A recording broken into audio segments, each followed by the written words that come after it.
저는 30대 중반 여성입니다. 결혼한 지 얼마 되지 않았는데 얼마 전까지 형님 때문에 정말 힘이 들었어요. 우리 시부모님은 참 좋은 분들이신데 형님이 저를 계속 못살게 굴었어요. 우선 우리 친정을 소개하자면 우리 친정은 부모님이 계시고 위로 오빠가 한 명 있어요. 그냥 평범한 집이긴 한데 아빠가 할아버지한테 유산을 받은 게 있다 보니 솔직히 조금 풍족한 편이긴 합니다. 제가 결혼할 때도 아빠가 제 앞으로 아파트 하나 준비해줬고요. 거기다 시댁에서는 아직 모르고 있긴 한데 제 앞으로 작은 상가가 하나 있어요.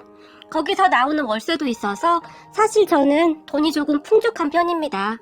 하지만 시댁은 돈이 많지는 않지만 시부모님은 10월도 이런 거 하나도 없으시고 항상 저에게 너한테 맨날 신세만 지는 것 같아서 미안하다 라는 말을 자주 하세요. 시댁은 남편 위로 아주버님 내외가 있고 시누이가 한 명 있어요. 그런 시댁 가족들에게는 별 불만이 없어요. 시어머니는 결혼하고 저희 집 구경한다고 한 번 왔다 갔던 게 전부이고 굳이 찾아오지도 전화도 하지 않습니다. 시어머니는 그저 우리는 우리대로 잘 살면 되는 거고 너희들은 너희들끼리 잘 살면 되는 거니까 우리 그렇게 살자꾸나. 요즘은 연락을 안 하는 게 며느리에 대한 예의라며? 그러니까 너희도 나한테 연락 자주 하지 말거라. 서로 예의를 지키자. 라고 할 정도였어요. 시누이도 그런 시부모님을 그대로 닮았던지 정말 착한 사람이에요. 제가 신혼여행을 다녀오면서 시누이 가방 하나를 사왔어요. 많이 비싼 것도 아니었는데 가방을 받은 시누이가 많이 고마워했어요. 그리고 얼마 후에 제 생일 때 저한테 따로 선물을 준비해주며 언니도 알다시피 제가 돈이 얼마 없지만 정성껏 준비했어요.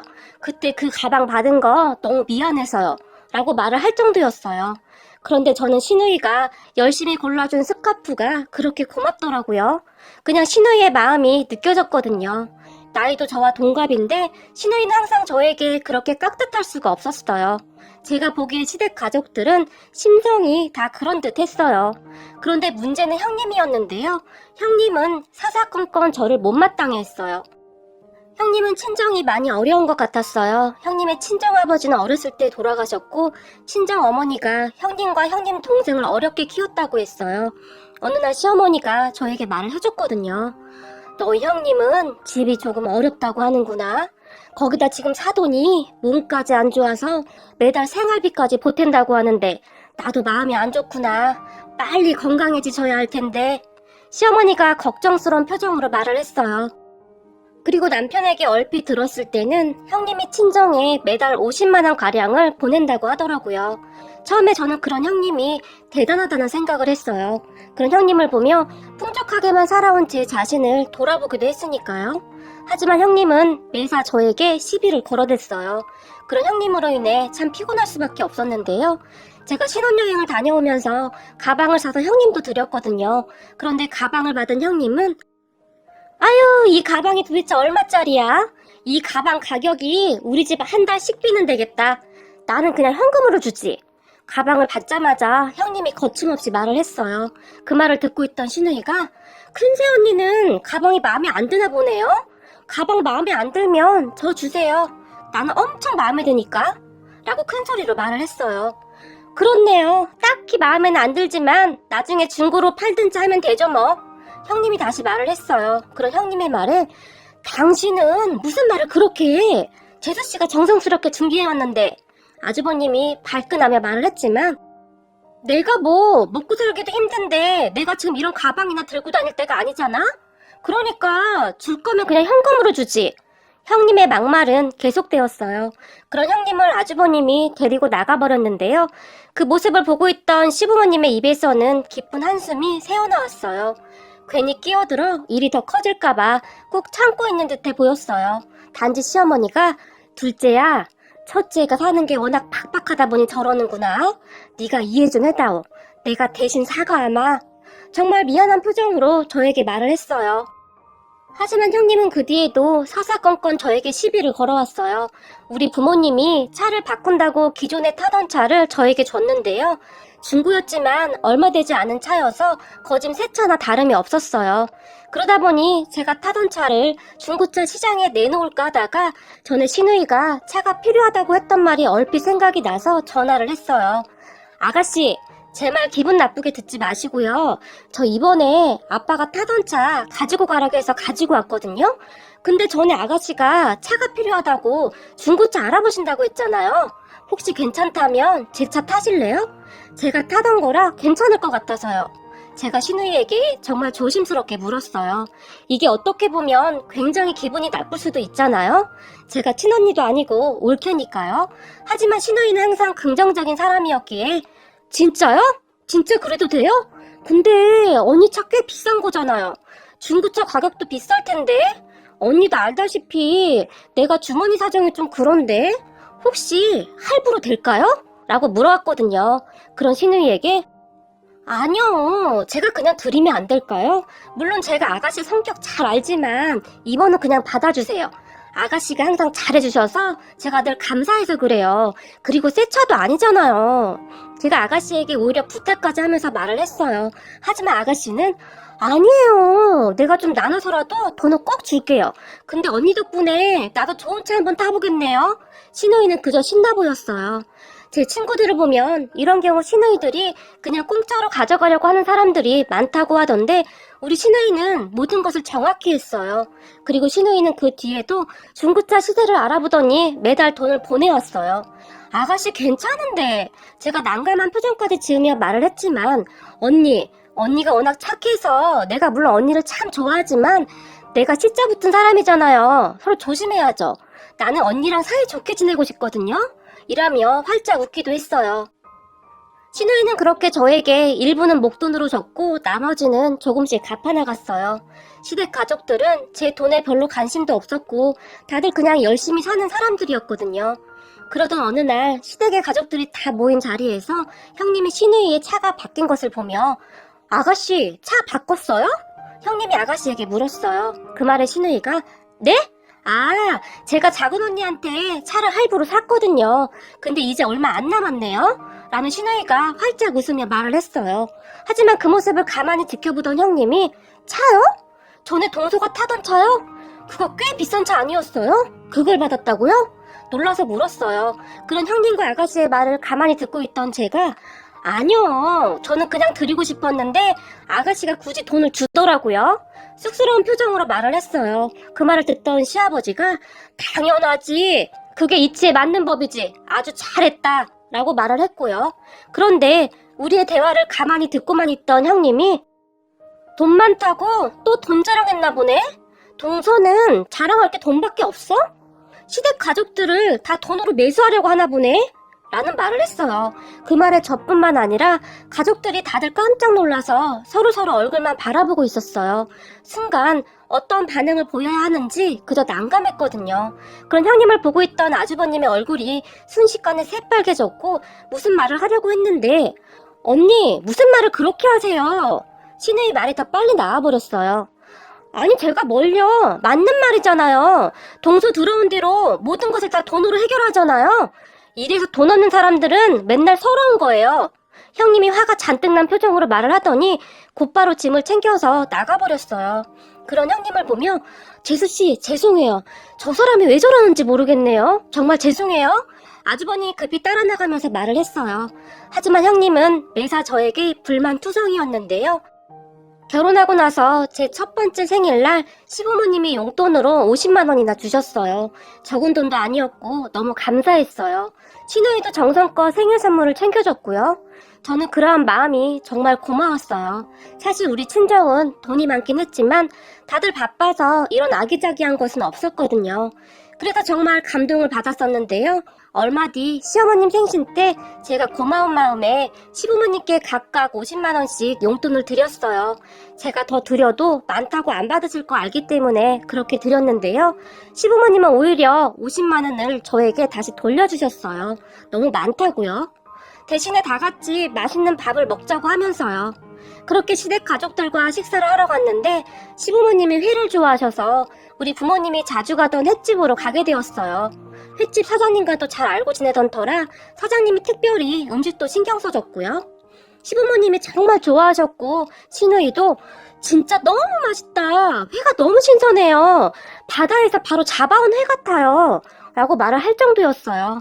그런 가족들을 보며 저도 기분이 좋았던지라 맛있다고 하시니까 정말 다행이네요. 제가 말을 했고 재수씨 덕분에 고급 횟집에 다 와보고 우리 출세했네요. 아주버님이 큰 소리로 웃으며 말을 했어요. 아니에요. 사장님이 많이 신경 써주셨나봐요. 제가 쑥스럽다는 듯이 말을 했어요. 그런데 문제는 형님이었는데요. 갑자기 형님의 얼굴이 시뻘개지더니 저를 보며 동서 너무한 거 아니야? 그래도 내가 형님인데 나한테 한마디 상의도 없이 이러는 거 조금 기분 나쁘네? 라고 말을 했어요. 네?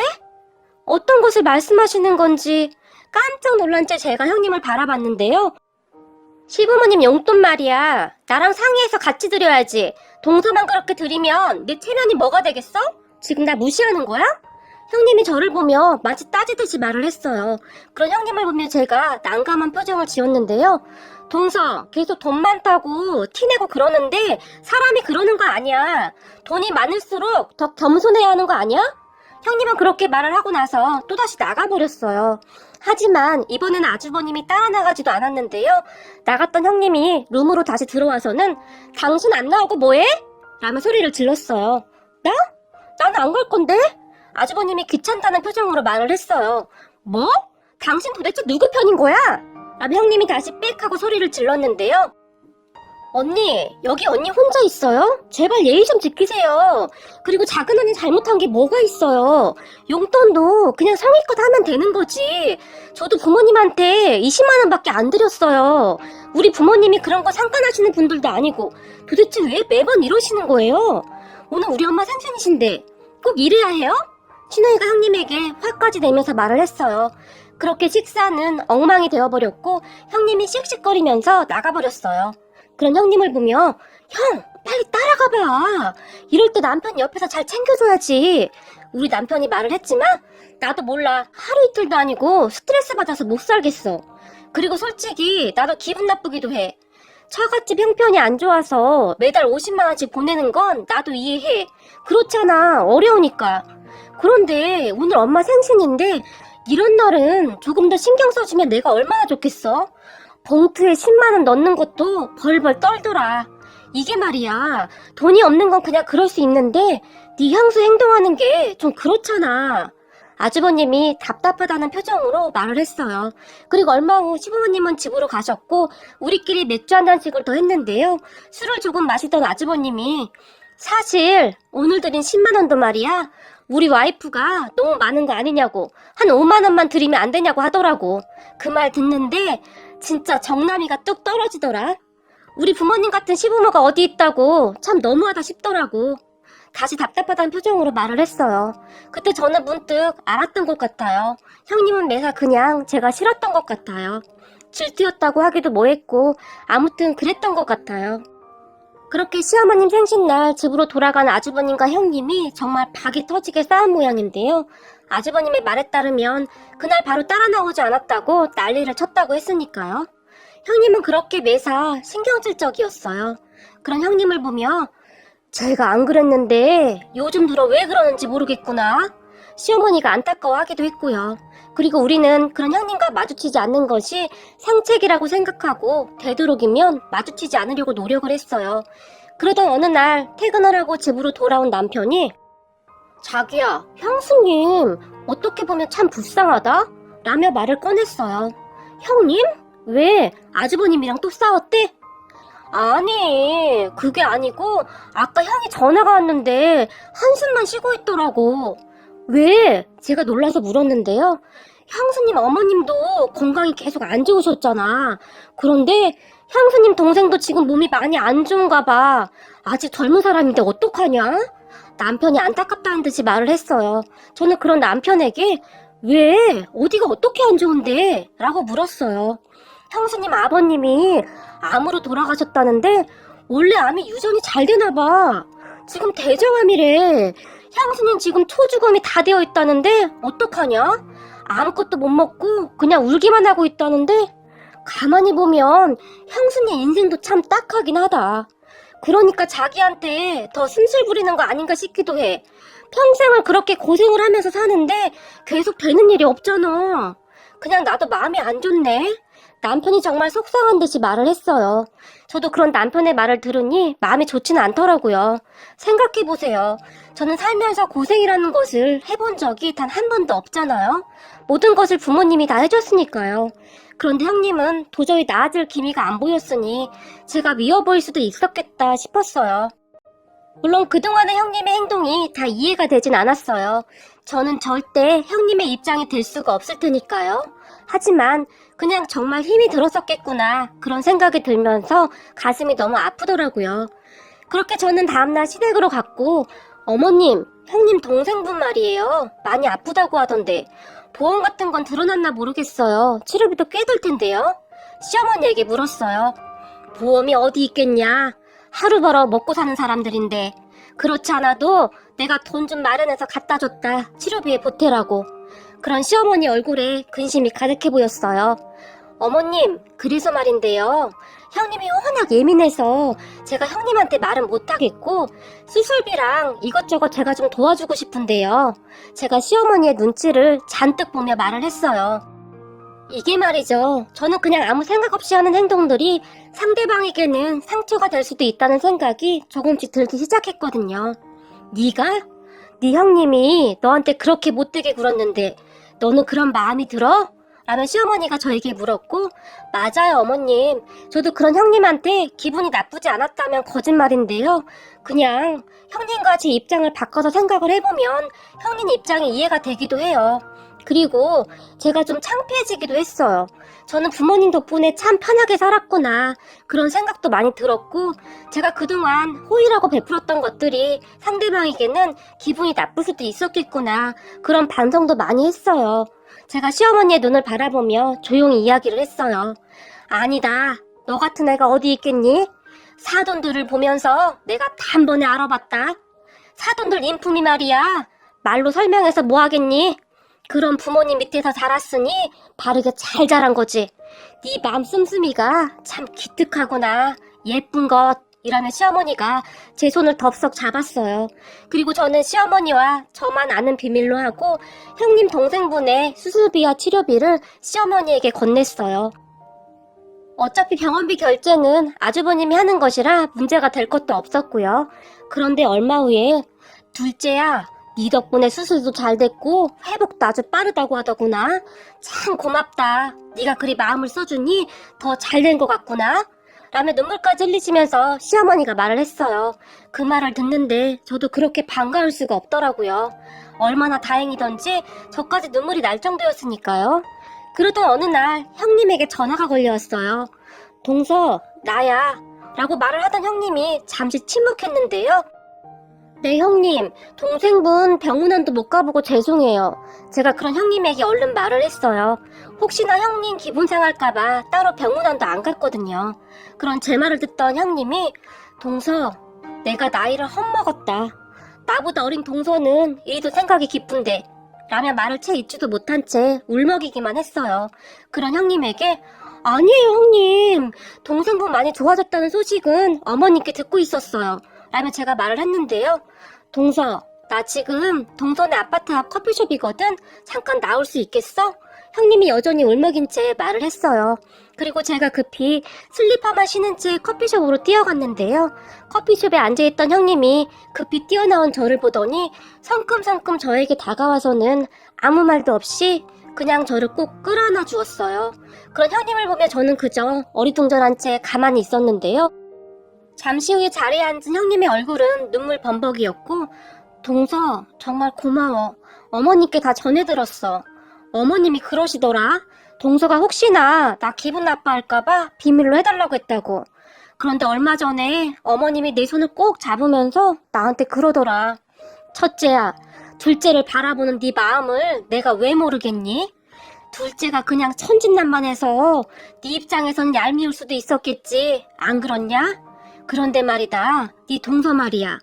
너 생각하는 마음은 진심이야. 둘째가 혹시나 네 마음 상할까봐 나한테 신신당부를 하면서 돈을 주더구나. 가족들은 아무도 몰라. 네 동서랑 나만 아는 거지. 그러니까 네 동서 마음만은 네가 곡해해서 생각하지 않았으면 좋겠구나. 그럴 수 있겠니? 내가 그 말을 듣는데 동서한테 너무 고마워서 그리고 너무 미안해서 얼굴을 들 수가 없더라. 정말 고맙고 미안해. 라며 또다시 눈물을 흘렸는데요. 그렇게 눈물만 흘리던 형님은 힘들게 살아온 이야기를 해줬어요. 그렇게 힘들게 살다가 결혼을 해서 조금 살만해졌다고 하는데요. 시댁 가족들이 워낙 잘 챙겨주고 아껴줘서 그동안 한 번도 누려보지 못한 호사를 누리는 것 같았대요. 그런데 어느 날 제가 결혼해서 시댁에 왔는데 그냥 너무 해맑더래요. 거기다 시댁 가족들이 갑자기 저한테만 관심을 갖는 것 같고 하니까 계속 우울했는데 저는 돈도 그냥 아쉬운 것 없이 막 쓰고 다니고 말이죠. 그런 저를 보며 세상이 참 불공평하다는 생각을 했다고 해요. 그런데 그런 생각이 얼마나 바보 같은 짓이었는지 알게 되었대요. 그렇게 형님은 저에게 고맙다, 미안하다는 말을 얼마나 많이 했는지 모르겠어요. 아니에요, 형님. 제가 미처 생각이 짧았던 것 같아요. 아무래도 제 입장에서만 생각을 했으니까요. 그럼 이제부터 형님이랑 저는 같은 편 하는 거예요? 라며 제가 형님의 눈치를 보며 말을 했어요. 그 말에 형님은 당연하지. 나도 앞으로는 못나게 살지 말아야겠다. 동서처럼 좀 밝게 살아봐야겠어. 라며 활짝 웃었어요. 그렇게 형님과 저는 둘도 없는 절친이 되었답니다. 작년 겨울 제 생일에는 동서는 명품만 입을 것 같아서 이거 주면 괜히 민폐가 아닐까 고민했는데 그래도 내 성이니까 받아줘. 라며 형님이 목도리를 직접 짜서 저에게 선물을 했는데요. 정말 너무 예쁜 거 있죠. 저는 지금껏 살면서 그런 값진 선물을 받아본 적이 없었던 것 같아요. 생각해보세요. 어느 형님이 동서에게 직접 목도리를 짜주겠어요? 그런 형님에게 형님 너무 예뻐요. 저 정말 감동받았어요. 라며 제가 눈물까지 글썽거렸는데요. 옆에서 그 모습을 지켜보던 신우이가 큰언니, 작은언니랑 안세월보다 저랑 안세월이 더 많은데 이건 배신이에요. 저 서운하려고 해요. 라며 토라진 듯이 말을 했어요. 아, 미안해요, 아가씨. 다음번에는 아가씨 것도 준비할게요. 라며 형님이 미안한 표정을 지었어요. 그리고 그런 우리를 바라보는 시부모님의 표정이 그렇게 좋아 보일 수가 없었는데요. 우리 시어머니 눈에 눈물이 그렁그렁 하더라고요. 제가 긴 인생을 살아보진 않았지만 결혼을 해야 어른이 된다는 어른들의 말을 이제서야 조금 알 것 같네요. 그리고 가족이 얼마나 소중한 것인지, 가족의 힘이 얼마나 대단한 것인지 다시 한번 깨닫게 되었답니다. 아참, 조금 있으면 드디어 우리 조카가 태어나는데 우리 가족은 벌써부터 설레네요. 여러분 행복하세요?